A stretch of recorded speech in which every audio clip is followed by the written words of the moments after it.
Bienvenue sur le séminaire René Guénon, deuxième vidéo sur la question de la conversion à une tradition exotique. Faut-il se convertir, se rattacher à une tradition étrangère, à une tradition extérieure à son milieu ethno-culturel d'origine, pour accéder à une véritable voie spirituelle? Faut-il commencer par là? Quels sont les avantages, les inconvénients? Quelles sont les conditions? Quelles sont les conséquences d'un tel choix? Donc cette vidéo fait suite au débat que j'ai eu avec Furnarius, un lecteur de René Guénon qui s'est rattaché à l'ésotérisme islamique, à une confrérie, à une branche du soufisme, et qui soutenait qu'il fallait se convertir à l'islam pour des raisons exotériques, et que c'était la base essentielle, incontournable, de l'accès à une véritable voie spirituelle aujourd'hui, selon lui. Donc, dans la présente vidéo, je vais préciser à nouveau certains arguments, certaines idées, pour mettre en perspective la position que soutenait Furnarius, et éclairer encore mieux, peut-être enfoncer le clou de certains constats à partir desquels certains pourraient réfléchir, et parce qu'ils pourraient effectivement avoir le même genre de position que donc notre ami Furnarius avec qui nous avons débattu. Donc, pour mettre en perspective à nouveau ces questions-là. Alors, première remarque, se convertir à une tradition exotique permet d'avoir l'impression de page vierge. Voilà, c'est-à-dire que lorsque vous sortez de votre contexte, de votre tradition ethnoculturelle, que vous connaissez d'ailleurs de près ou de loin, dans la situation où vous êtes, vous avez l'impression que vous vous extrayez, vous sortez de toutes les problématiques que porte cette tradition ethnoculturelle de votre famille notamment, et vous avez l'impression de devenir une page vierge, de pouvoir faire tabula rasa du passé, d'où le fait que la conversion à l'exotérisme est une tendance moderne, est une mentalité profondément moderne, et d'ailleurs dans toutes les périodes de l'histoire où il y a eu des phases, des vagues de conversion exotérique, même dans le passé d'ailleurs, même au Moyen-Âge par exemple, ça a pu exister, que ce soit au bouddhisme, à l'islam, au judaïsme, au christianisme, n'importe quelle religion. Toute vague de conversion exotérique est une vague de modernisation en fait. L'exotérisation, la conversion, qui est toujours une conversion donc exotérique, c'est de cela dont on parle ici, pas du rattachement avec un maître spirituel pour des raisons purement initiatiques, on parle bien de conversion exotérique. Une conversion exotérique est toujours une modernisation de l'être humain, et donc une tendance modernisante, une tendance moderne, moderniste, qui va réduire votre être à une perspective moderne. Donc vous allez subir, avec cette exotérisation, vous allez subir les effets, les implications modernes de cette méthode, de ce phénomène de conversion exotérique. Ça va avec la modernisation du monde, ça va avec la modernisation de l'homme et de l'être humain. Donc, bien loin de vous libérer, ou de vous émanciper, de vous élever au-dessus de la modernité, la conversion exotérique va en réalité participer, pour une grande part, à votre modernisation, à votre participation à la modernité. Et ça, c'est extrêmement important quand on sait à quel point René Guénon a démontré que la modernité était la grande perspective anti-spirituelle, anti-initiatique, anti-métaphysique du Kali Yuga, de tout ce qui est régressif, de tout ce qui est avilissant, de tout ce qui est aliénant pour l'être humain, de tout ce qui est anti-initiatique ou contre-initiatique, pourrait-on dire. Donc, je reviens sur la notion selon laquelle la conversion exotérique va vous donner l'impression d'échapper à toutes les problématiques que porte la longue histoire de votre tradition, de votre ancienne tradition ethnoculturelle d'origine, Et vous allez avoir l'impression de vous purifier, en quelque sorte, de vivre une nouvelle vie dans cette tradition.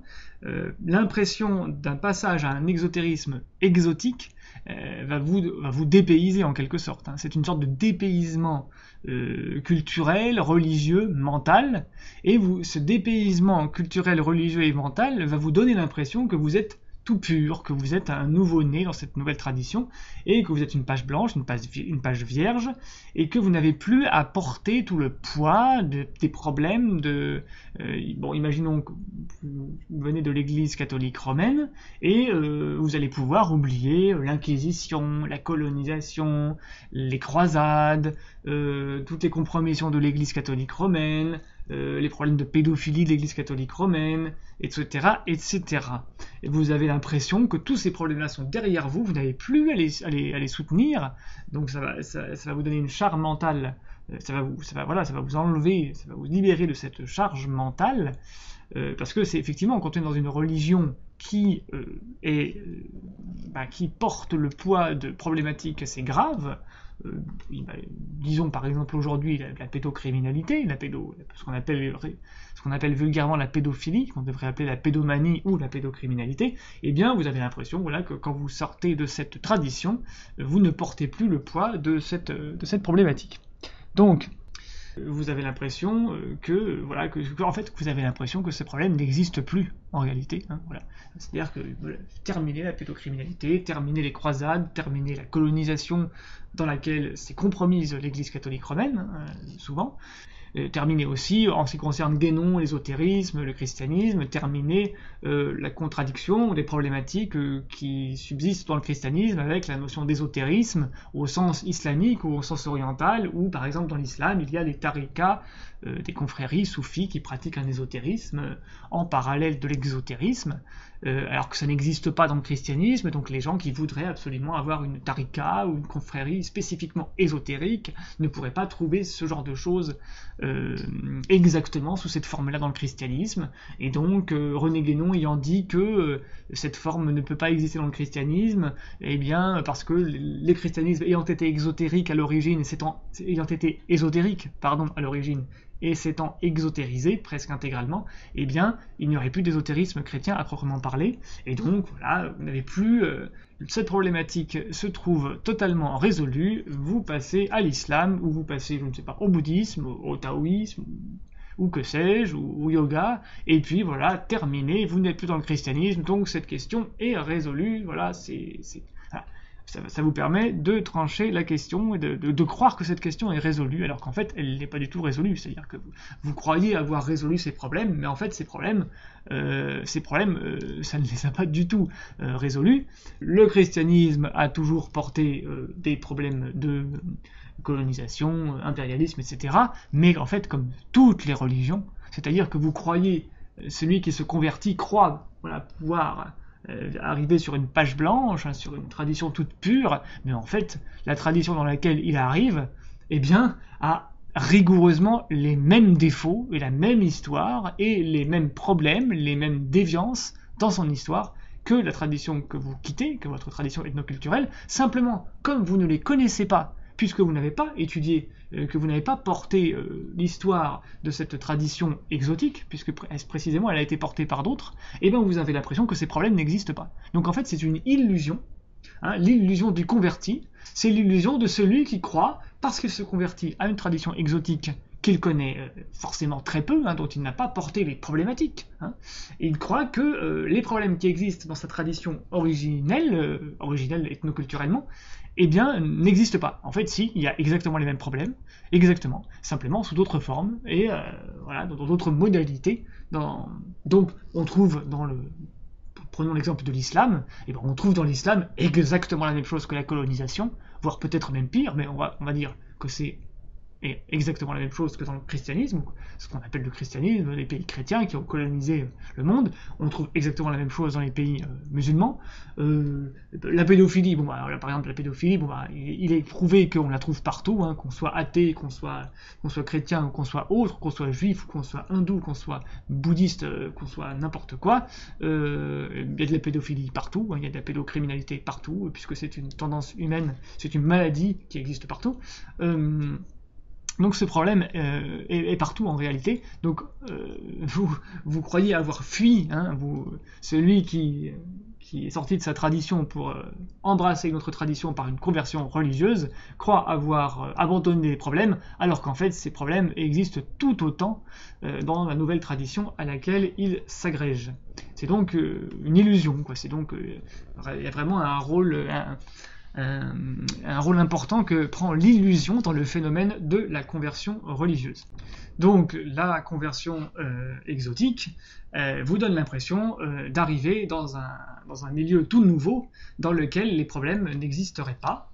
Vous avez donc l'impression, quand vous vous convertissez à une tradition exotique, que vous n'avez plus à porter enfin le poids d'une vieille tradition décrépite que vous quittez, hein, et que vous n'allez plus avoir à supporter ces problèmes, ces problématiques, toute cette mémoire en quelque sorte portée par cette tradition que vous connaissez d'ailleurs plus ou moins mal, mais vous savez juste que, évidemment, grâce à la modernité, grâce aux médias modernes, à l'idéologie moderne, à la propagande moderne, vous avez bien sûr tous les éléments négatifs de votre tradition qui vous sont mis devant les yeux, puisque la modernité a tout avantage à vous présenter votre tradition ethnoculturelle d'origine comme étant mauvaise. Donc tous ces éléments-là, même si vous êtes plus ou moins détaché d'une pratique traditionnelle, mais que par votre milieu ethnoculturel, vous êtes tout de même vous portez tout de même une certaine mémoire de cette tradition, l'idéologie moderne, la propagande moderne vous a bien mis dans le crâne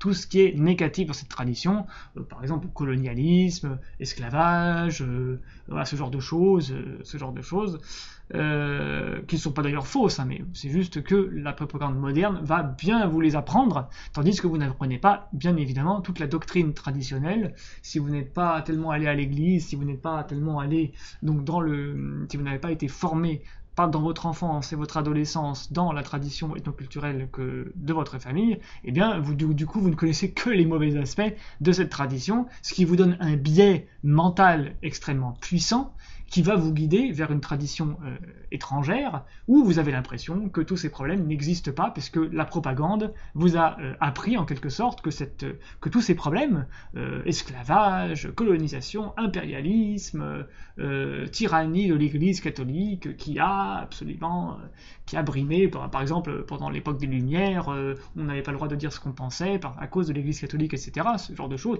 les chasses aux sorcières du Moyen-Âge, etc., toute la propagande anti-catholique, anti-chrétienne, qui est en vigueur dans l'idéologie dominante, moderne, va vous faire croire que finalement le passage à une tradition exotique va régler la question. Et parce que cette tradition exotique n'est pas finalement critiquée par l'idéologie dominante. Alors, il faut préciser d'ailleurs à ce sujet, pour changer un peu de point de vue, qu'il s'agit évidemment, dans tout ce que je viens de dire, la personne qui se convertit en fait part d'une ignorance vraiment très profonde du contenu spirituel de sa tradition d'origine. C'est-à-dire qu'elle part dans une négation, une ignorance totale, voire un déni du contenu spirituel de sa tradition, et elle va se concentrer sur ce que cette tradition ethnoculturelle avait de négatif, et avec des connaissances ou des informations, des bribes d'informations idéologiquement marquées, purement épiphénoméniques et purement extérieures, purement historico-temporelles, et conjoncturelles en fait, conjoncturelles. Et en se fixant sur ces éléments négatifs, conjoncturels, un petit peu un livre noir de ma tradition à laquelle je devrais adhérer si je veux entrer dans la spiritualité, et bien ce livre noir, vous pouvez le mettre à la poubelle et vous convertissez à une autre tradition, et comme ça résout le problème. Mais évidemment, ce livre noir se base sur la négation du contenu spirituel de cette tradition. Donc, en fait, une conversion à une autre tradition exotique est fondée sur une démarche de déni du contenu spirituel de votre tradition ethnoculturelle d'origine, donc autrement dit, par un déni de la spiritualité. Voilà, c'est un déni, au fond, c'est un déni de la spiritualité. Et c'est donc un très mauvais départ c'est un très mauvais départ pour engager une véritable démarche spirituelle, en réalité. Puisque cela veut dire que vous-même, en vous-même, vous ne vous basez que sur une conception extérieure des choses. Vous ne vous basez pas sur le contenu intérieur, spirituel, mystique de votre tradition, mais vous vous basez que sur des choses extérieures. Et donc effectivement, si vous vous basez que sur des choses extérieures, vous allez passer d'une extériorité négative qu'on vous présente par l'idéologie dominante, par la propagande dominante, qui vous fait le livre noir de votre ancienne tradition, et en vous convertissant, vous avez l'impression, toujours par l'extériorité, d'arriver dans un contexte pur, dans un contexte tout sain, tout pur, tout blanc. Donc vous passez du noir au blanc en passant d'une extériorité à une autre. Mais c'est précisément ça, vous êtes passé d'une extériorité à une autre. Parce que en réalité, la conversion exotérique, précisément, vous exotérise, c'est-à-dire vous interdit d'entrer dans l'intériorité de la tradition, puisque vous vous êtes basé sur un déni d'intériorité. Vous vous êtes basé sur le fait que votre ancienne tradition n'avait pas le contenu spirituel, donc sur le déni de cette spiritualité. Et donc vous êtes obligé, quand vous vous convertissez à une tradition étrangère, de manière consciente et surtout inconsciente, vous êtes obligé en réalité d'exotériser votre mental, d'exotériser votre être, d'exotériser votre âme en quelque sorte.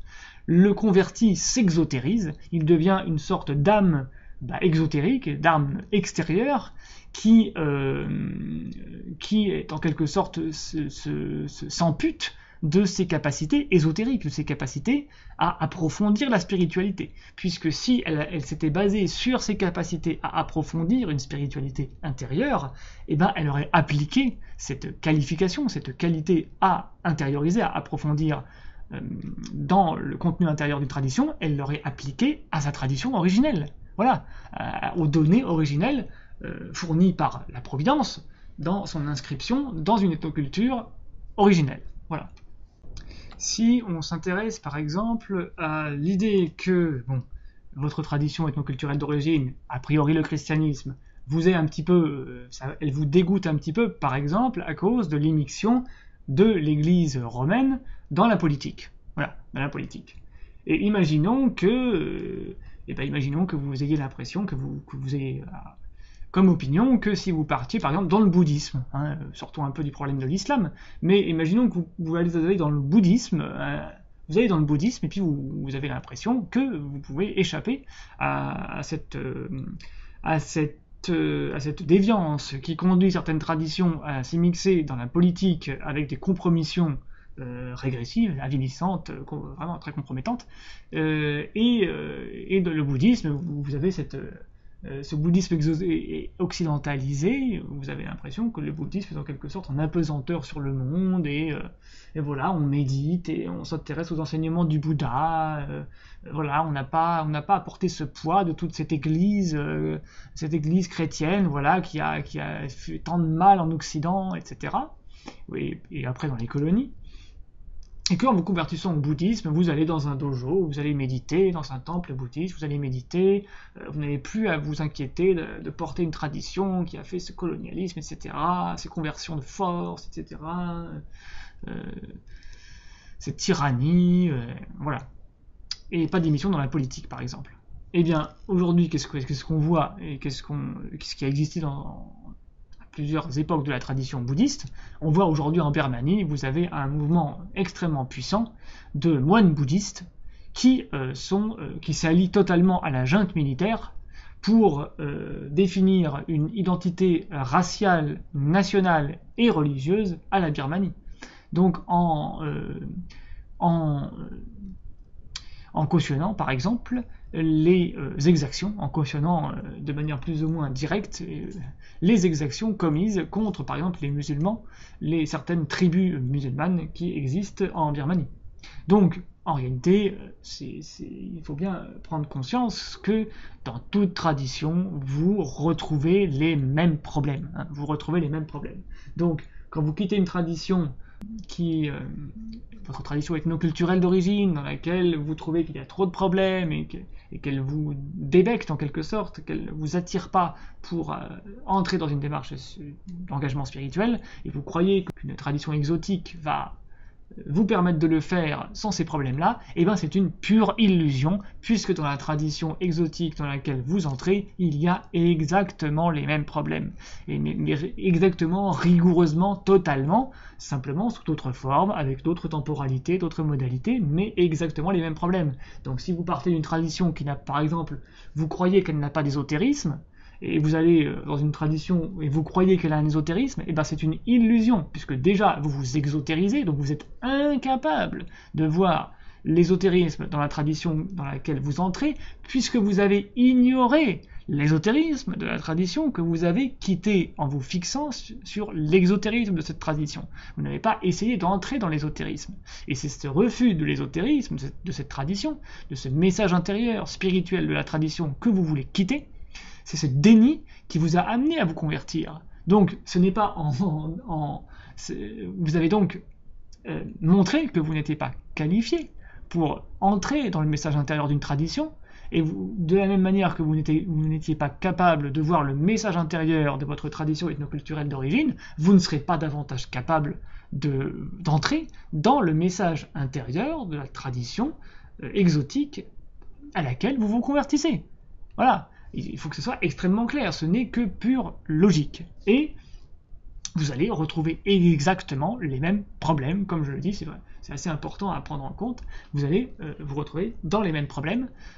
Simplement, vous allez avoir l'impression, mais une impression purement subjective, une impression purement extérieure, illusoire, qu'il n'y a pas les mêmes problèmes. Mais en fait, si vous creusez un peu, vous allez retrouver les mêmes problèmes. Et d'ailleurs, un certain nombre de convertis le reconnaissent eux-mêmes. Par un effet de mode médiatique et d'idéologie dominante, les traditions exotiques sont beaucoup moins critiquées en Occident notamment, et donc vous allez être la proie d'un biais de confirmation, d'un biais cognitif, qui vous fait croire que dans la tradition exotique dans laquelle vous entrez, il y a donc moins de problèmes et que vous allez pouvoir y échapper. En effet, la mode culturo-politique moderne actuelle consiste à dévaloriser la tradition ethnoculturelle locale pour valoriser le cosmopolitisme et valoriser donc les traditions ethnoculturelles étrangères, donc les traditions qui ne sont pas ethnoculturelles locales, et donc ils vont valoriser la multiplication des traditions, l'importation des traditions, et donc en vous convertissant à une autre tradition, vous allez participer au cosmopolitisme moderne, donc vous allez, comme je l'ai dit tout à l'heure, la conversion à une tradition exotique est une modernisation, vous allez participer à la cosmopolitisation du monde, vous allez participer à la cosmopolitisation de la spiritualité et de la tradition, donc vous allez participer, en gros, à un mouvement contre-traditionnel d'un point de vue guénonien. Vous n'allez donc pas participer à un mouvement de spiritualisation, contrairement à ce que vous pourriez croire.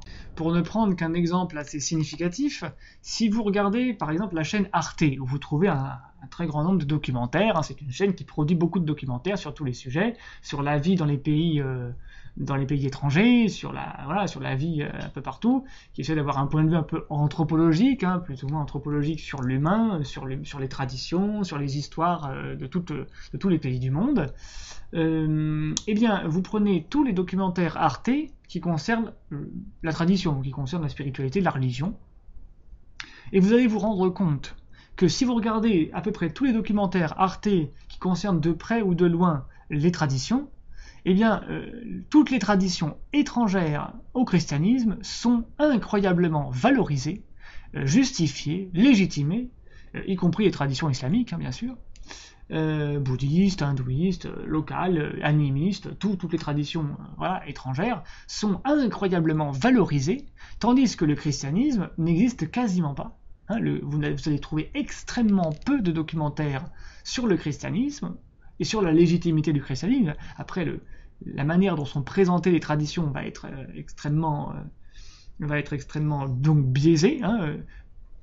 Tout au plus, vous allez trouver des documentaires sur un christianisme exotique oriental, par exemple, et encore assez peu, vraiment très très peu, mais vous allez voir tout un ensemble de documentaires sur des religions étrangères, sur des traditions exotiques, qui vont être parfaitement valorisées, qui vont être Donc, cela participe à un biais cognitif dans la tête des Occidentaux, qui est que la tradition, dans ce qu'elle a de spirituel, c'est, si vous voulez, c'est le biais yoga, c'est le biais des années 70, c'est le biais guru yoga, yoga mania.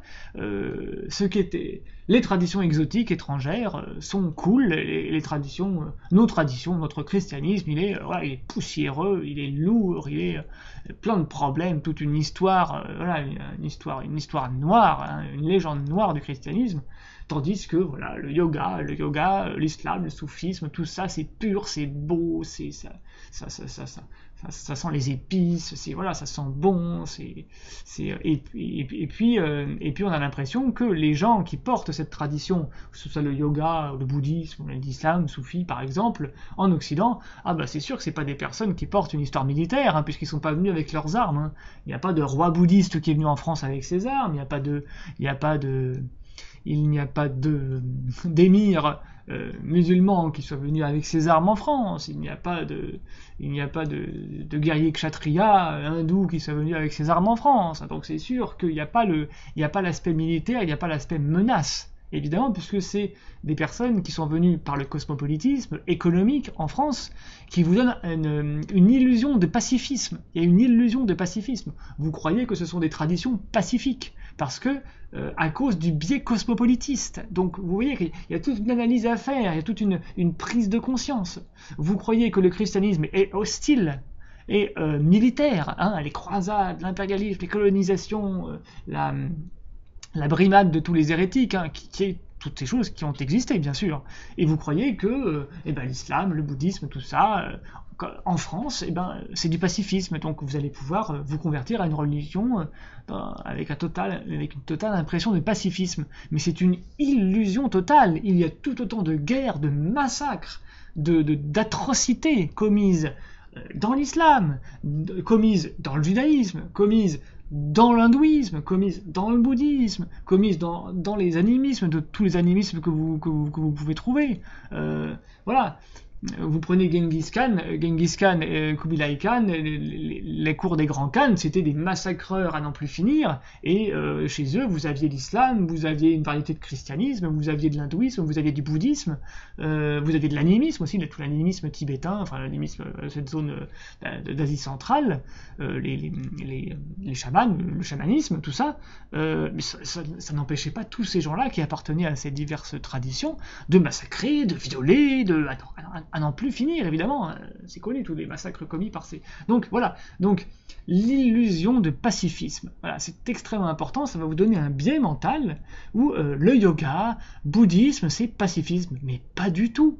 Et donc cette impression de pacifisme, par quoi est-elle permise ? Elle est permise par le fait que le cosmopolitisme économique actuel accueille des gens donc de tous les pays de ce qu'on appelle le tiers-monde, où existent ces traditions, hindouisme, bouddhisme, islam par exemple, et que tous ces gens-là, ils viennent pour des raisons économiques, donc ils viennent évidemment en paix.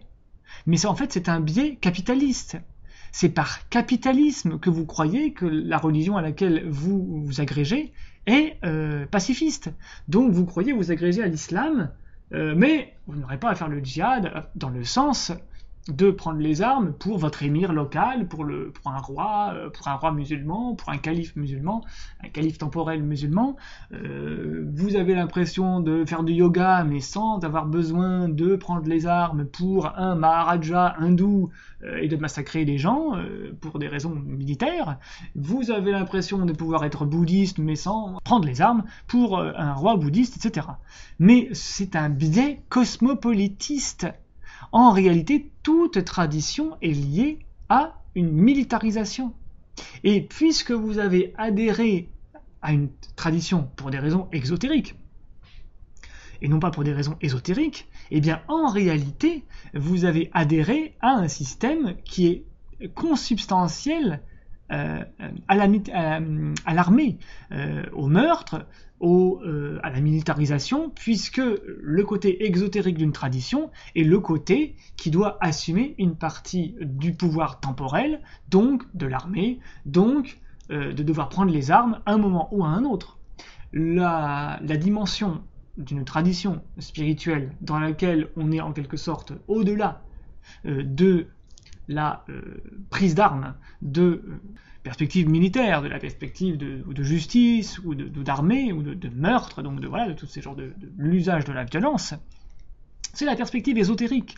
Mais c'est précisément la perspective intérieure ésotérique que vous avez reniée de votre tradition d'origine. Donc vous avez en quelque sorte perdu, vous avez renoncé à ce pouvoir d'intériorisation, donc d'ésotérisme de votre tradition, pour vous agréger à une tradition exotérique. Tradition exotérique qui est consubstantielle de ce qu'on pourrait appeler la militarisation.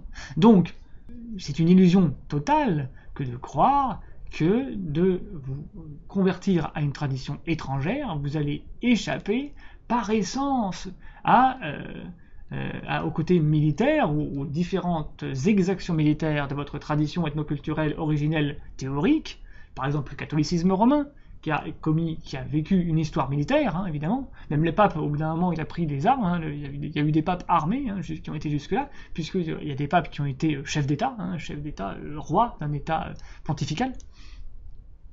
Et donc, vous avez l'impression qu'en devenant bouddhiste, qu'en devenant musulman soufi, puisque tous les musulmans, tous les bouddhistes de France sont désarmés, en tant que musulmans, en tant que bouddhistes, c'est pas des États, vous avez l'impression que vous entrez dans un espace pacifiste. Voilà, vous quittez toute une histoire militaire du catholicisme, par exemple.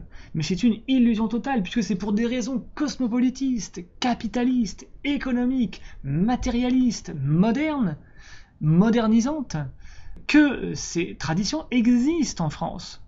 Donc en réalité, pour en terminer avec le cosmopolitisme, qu'est-ce que devrait être un cosmopolitisme traditionnel? Eh bien un cosmopolitisme traditionnel, c'est-à-dire effectivement des villes où il peut y avoir des minorités, des communautés minoritaires, ayant des traditions différentes. Bon, d'une part, c'est toujours un ferment de modernisation, donc d'avilissement de l'être, d'avilissement des traditions et de la spiritualité, mais admettons que, dans une certaine mesure, on puisse le tolérer d'un point de vue traditionnel.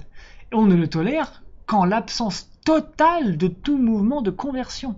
Il faut qu'il n'y ait aucune conversion, puisque s'il y a un mouvement de conversion d'une tradition à une autre, ça veut dire que la présence d'une tradition menace la perpétuation d'une autre tradition, ce qui va aboutir à des conflits, donc à des violences, donc à une militarisation d'une communauté ou d'une autre, à des conflits entre communautés, donc à des pogroms, etc., etc. Donc, commencez à vous convertir à une autre tradition et vous préparez la guerre.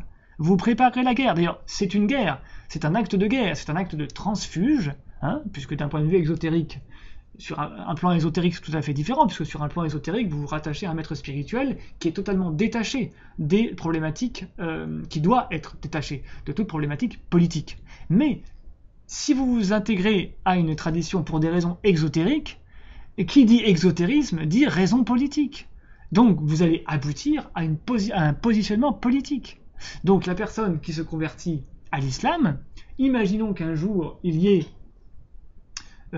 tout un ensemble de la population islamique d'un pays cosmopolite, occidental, qui se mettent à constituer une communauté politique. Eh bien, imaginons le Français converti, va adhérer à la communauté islamique, politique, qui va se constituer. Ou votre enfant, que vous aurez converti à l'islam parce que vous êtes converti. Donc voilà, si vous êtes bouddhiste et que vous perpétuez la tradition bouddhiste, pareil, et que la communauté bouddhiste de France devient une communauté politique, qui au bout du terme, elle va constituer une communauté militaire, même éventuellement militaire, eh bien, votre famille va participer aux activités militaires, aux ambitions militaires, impérialistes, politiques en tout cas, de la communauté qui sera devenue une communauté politique. Idem si c'est l'hindouisme, idem si c'est je parle des principes là. On n'est pas sur, je parle des principes du fonctionnement d'une tradition. L'exotérisme est lié au pouvoir politique, est lié à un pouvoir militaire, tôt ou tard. Donc, convertissez-vous à une religion pour des raisons exotériques, vous vous convertissez à une religion pour des raisons qui sont tôt ou tard militaires. Donc, je suis désolé, mais on peut résumer un petit peu la question de cette manière, de manière caricaturale, mais en fait, c'est simplement réfléchir sur les causes et les conséquences. C'est que quand vous vous convertissez à une religion pour des raisons exotériques, préparez-vous à tuer des gens. Préparez-vous à tuer des gens, puisque l'exotérisme tue des gens. Voilà. L'exotérisme, au bout d'un moment, prend les armes contre un autre exotérisme, ou pour des raisons X ou Y. Puisque l'exotérisme, c'est précisément la gestion temporelle des hommes, et que la gestion temporelle des hommes amène à, à devoir les défendre, à devoir prendre les armes, à devoir jouer au justicier à un moment ou à un autre, à devoir endosser la fonction de justicier. Donc tout ça est consubstantiel, et c'est tout ce genre de choses qui est dans le déni pour les gens qui se convertissent à une autre tradition. C'est un déni vraiment très grave de toutes ces implications extrêmement importantes. Donc, il faut bien prendre conscience que la conversion religieuse exotérique est un déni spirituel, un déni métaphysique et même un déni intellectuel et anthropologique grave, qui est donc une infériorisation de l'être. Donc il faut bien prendre en compte tout ce genre de choses, plutôt que de croire avec une impression très fugace, très extérieure, très superficielle, qu'entrer dans une autre tradition va régler tous les problèmes, va vous faire connaître tout un cheminement spirituel, etc., alors que vous ignorez tout cela, toutes ces implications qui interviendront tôt ou tard.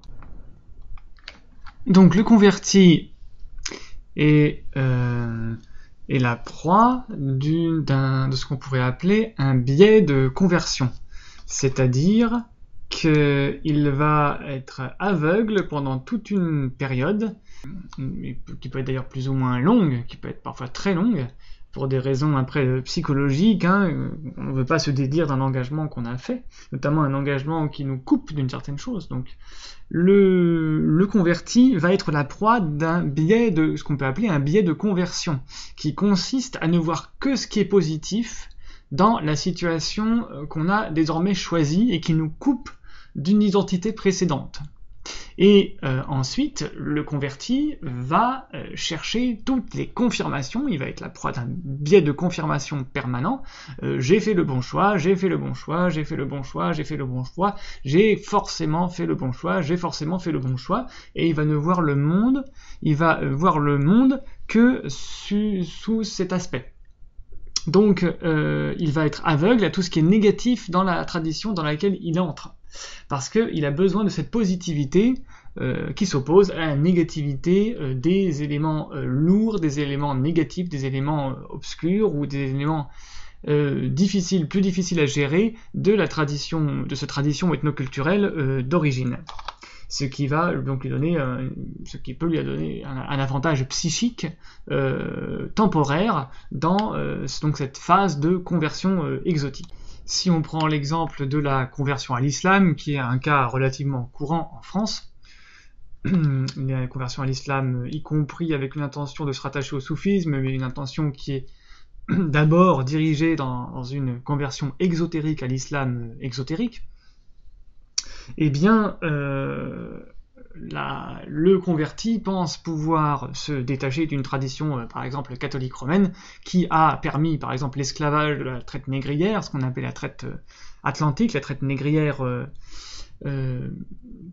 Moyen-Âge, de la fin de la Renaissance jusqu'au XVIIIe siècle, en gros, et le converti croit pouvoir se libérer du poids, de cette culpabilité, de cette responsabilité de l'Église romaine qui, effectivement, à la toute fin du Moyen-Âge, au début de la Renaissance, a permis l'esclavage par la bulle Pontifex Maximus, je ne sais plus quel pape, mais qu'importe, par une bulle papale, le pape a permis explicitement l'esclavage dans les colonies, dans ce qui allait devenir les colonies. Et donc mais en fait, bien évidemment, une bonne connaissance de l'histoire de toutes les religions nous apprend que l'islam a pratiqué à très grande échelle également l'esclavage, a pratiqué l'esclavage sans aucun scrupule d'ailleurs, avec juste quelques limites imposées par la charia. Par exemple, les musulmans ne pouvaient pas réduire à l'esclavage d'autres musulmans. Donc ils devaient faire des razzias dans des populations non musulmanes. Et d'ailleurs, un certain nombre de troupes esclavagistes qui vendaient les esclaves, hein, donc qui faisaient le commerce d'esclaves, qui allaient piller des villages africains pour les réduire en esclavage et aller les vendre en Afrique du Nord ou en Orient, eh bien, ils étaient bien contents de trouver des populations non musulmanes pour pouvoir en faire des marchandises, hein, des esclaves à vendre. Hein, voilà. Donc, et pendant des siècles, cette traite des esclaves, cette traite islamique a existé, avec évidemment toutes les dérives qu'on peut imaginer dans une traite esclavagiste. Hein. Il y a eu des dérives, évidemment, dans la traite esclavagiste atlantique des blancs chrétiens, on va dire, mais on peut imaginer qu'il y a eu tout un ensemble de dérives dans la traite islamique, dans la traite arabo-islamique, puisque d'ailleurs la charia permet l'esclavagisme. La charia permet l'esclavagisme, donc l'autorisation de l'esclavage a été beaucoup plus durable, beaucoup plus importante, beaucoup plus large, beaucoup plus massive dans l'islam que dans les autres traditions. Donc celui qui se convertit à l'islam par exotérisme embrasse de ce fait le caractère exotérique de la tradition dans laquelle il arrive. Ce caractère, cette dimension exotérique implique l'esclavagisme. Donc, si vous voulez, l'histoire sociopolitique d'un peuple et d'une religion se situe au niveau de l'exotérisme. Donc, si vous vous convertissez à une religion dans le domaine exotérique, eh bien vous embrassez toutes les dérives qui ont eu lieu dans ce domaine exotérique. Tandis que si vous étiez entré dans cette tradition pour des raisons ésotériques, par une démarche ésotérique, initiatique, mystique, eh bien vous échappez à ce déterminisme, puisque cela apparaît d'emblée comme secondaire.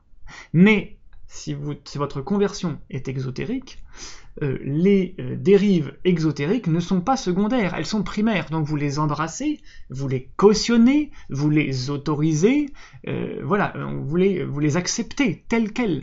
Donc, quelqu'un qui se convertit à l'islam, il accepte que pendant des siècles et des siècles, la traite islamique est allée faire des razzias, des pillages, avec toutes les dérives que ça peut évidemment, qui peuvent dériver de cette démarche, cette entreprise esclavagiste, de faire des pillages dans tous les pays africains, dans tous les villages africains qui n'étaient pas islamisés, et c'est d'ailleurs pourquoi certains villages ensuite se sont islamisés pour éviter l'esclavagisme aussi. Hein.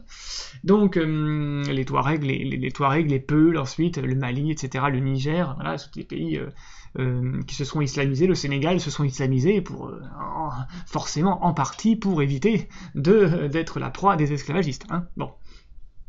Ce qui, on comprend très bien comment ça a pu avoir un rôle important.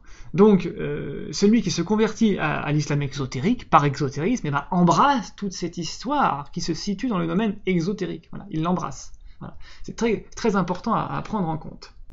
Voilà, je vais m'arrêter là.